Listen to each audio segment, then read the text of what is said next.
Grab your tape measure, folks, because today we are solving the absolute biggest mystery in your backyard. You know, the number one most common mistake new pool owners make is measuring their pool by the height of its wall instead of the actual water line. Think about it. If you have a 52-inch pool wall, your actual water line is probably only sitting at about 48 inches. And if you go ahead and use that wall height to calculate your pool's volume, well, you are setting yourself up for a complete cascade of expensive failures before you even add a single drop of chlorine. What's really wild is how that simple height mistake translates into an absolute mathematical nightmare. Just by overestimating your depth by those few inches, you create an 8% compounding error in your total volume. So what does this actually mean? It means for a typical 20,000-gallon pool, you're actively treating 1,600 gallons of phantom water, water that literally doesn't exist. Because chemical dosing scales linearly, every single scoop of shock, every single pour of acid, literally every chemical dose you add is going to be wrong by 8%. Welcome to The Explainer. I am so thrilled you're here with us today. We are completely demystifying pool math and transforming you from someone playing a guessing game into a precision chemist. We're going to use a framework I like to call foundation to finish. Basically, we'll start with a mathematical foundation of your pool's volume, then we'll move through the actual logistics of getting the water in there, and we'll finish up with the exact chemistry you need to keep it crystal clear. I promise you, by mastering just a few simple formulas today, you're going to save hundreds of dollars and just countless hours of frustration. So, here is our roadmap for today's explainer. First, the high cost of guessing. Second, cracking the volume code. Third, odd shapes and slopes. Fourth, the bucket test. Fifth, the economics of filling up. And finally, number 6, chemistry by the gallon. Okay, let's dive right into this. Part 1, the high cost of guessing and why accuracy matters so much. I really want you to think about this concept because it perfectly captures the financial stakes of pool ownership. A 10% error in volume estimation means a 10% error in every chemical addition. When you just guess your volume, you're essentially flying blind. Underdosing? That leads straight to cloudy water, stubborn algae blooms, and a swampy green pool that's going to require massive, expensive shock treatments to fix. But overdosing, that means you are literally throwing your hard-earned money away, irritating your skin and eyes, and potentially even corroding your expensive pool equipment. So accuracy? It isn't just about passing a math test, it's about protecting your investment. Which brings us nicely to part 2, cracking the volume code and our foundation formulas. Okay, so the absolutely crucial point here is understanding this magic number, the universal multiplier, which is 7.5. To calculate volume, we first have to find the cubic feet of your pool. But obviously, you don't swim in cubic feet, right? You swim in gallons. Because 1 cubic foot holds roughly 7.48 gallons of water, the pool industry just rounds that up to a nice, clean 7.5. This single multiplier is the key that makes all of our standard rectangular pool volume math work out seamlessly. And this is exactly how we adapt that multiplier for different shapes. For a standard rectangular pool, your formula is just length times width times average depth, all multiplied by our universal 7.5. But you know, pools aren't always rectangles. If you've got an oval pool, those curved edges mean you have less total volume, so your multiplier drops to 6.7. And for a completely circular or round pool, you just take the diameter times the average depth and multiply that by 5.9. The math is honestly incredibly simple once you just match your pool shape to its specific multiplier. Just to really drive home how important precise measurements are, let's look at a standard 24-foot round pool. If your water line is sitting at exactly 48 inches deep, you've got 13,594 gallons. But look what happens if your water is at 52 inches. The volume jumps to over 14,700 gallons. And at 54 inches, you're looking at over 15,200 gallons. We are talking about a difference of almost 1,700 gallons based on just 6 tiny inches of water depth. Seriously, never ever guess your depth. Moving right along to part 3, odd shapes and slopes, let's handle the irregular pools. Now, I know some of you are looking out at your backyard right now and thinking, my pool is definitely not a perfect circle or a rectangle. Don't worry, we've got you covered.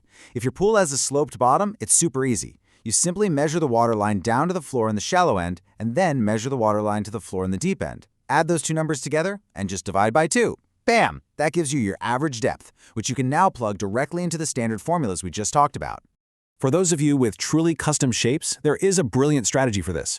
Say you have a wild, freeform lagoon pool. Simply visually break it down into smaller, manageable rectangles and circles. Calculate each of those pieces and add them all up. It's like a giant puzzle. But if you have one of those classic kidney bean-shaped pools, there is a genius shortcut we call the 80% rule. You measure the longest length and the widest width. Treat it exactly like a rectangle to find the volume, and then multiply that final number by 0.80. This perfectly accounts for how those curved indents on the kidney shape actually reduce the total capacity. Oh, and definitely don't forget to subtract a little bit of volume to account for the space taken up by any underwater steps and benches. Now that our volume foundation is rock solid, we enter Part 4, the bucket test, and calculating your flow rate. So knowing how much water you need is only half the battle, right? The real question is, how long will it actually take to fill the thing? To answer that, you really can't just guess your hose speed. You need the highly accurate bucket test. Guys, it takes exactly 30 seconds to do.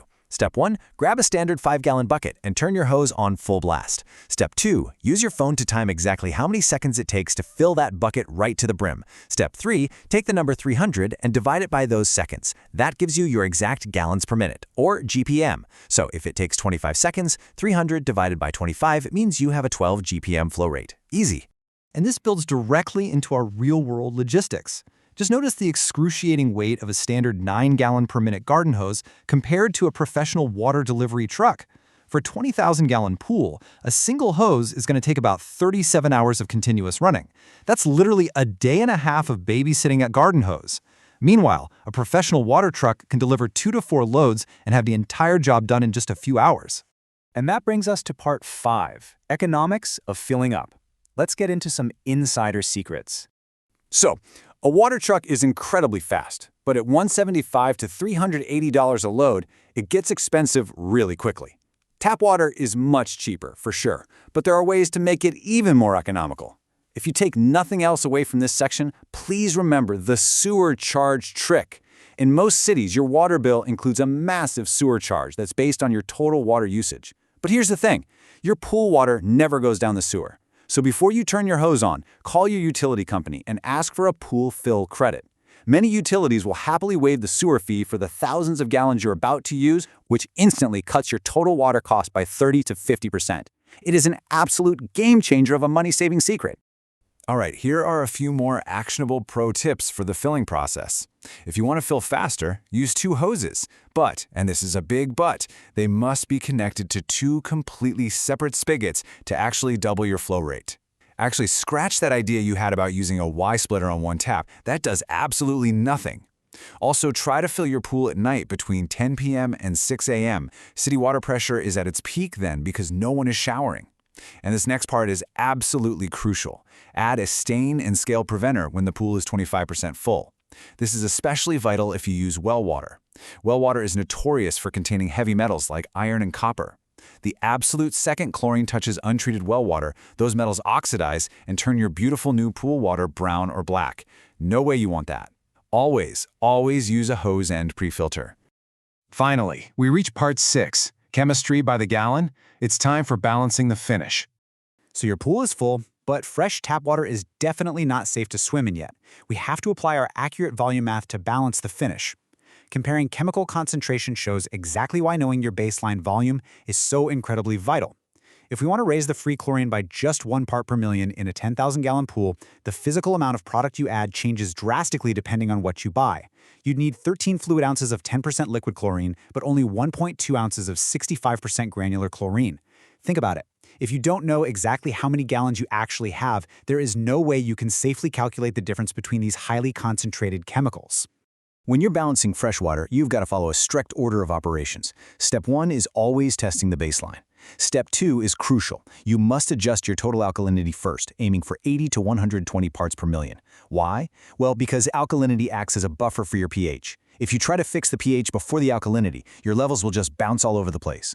Once that alkalinity is set, step 3 is locking in your pH between 7.2 and 7.6. Then you shock to kill bacteria, add cyanic acid as a sort of sunblock for your chlorine, and finally, let the pump run for 24 to 48 hours before anyone jumps in. I really want to emphasize the relationship between step 2 and step 3 here. Chlorine loses 50% of its sanitizing power if your pH drifts above 8.0. If you skip steps or if you guess your volume and overdose your pH-raising chemicals, you are rendering your expensive chlorine practically useless.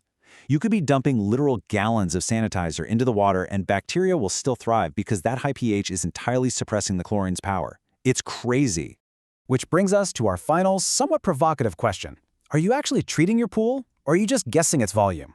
Every single aspect of pool ownership, from the hours it takes to fill it, to the hard dollars you spend on chemicals, to the literal safety of the water your family swims in, comes down to precise math. So get out there, grab your tape measure, find your exact water line, and let's finally take the guesswork out of your backyard oasis. Thanks for learning with the Explainer.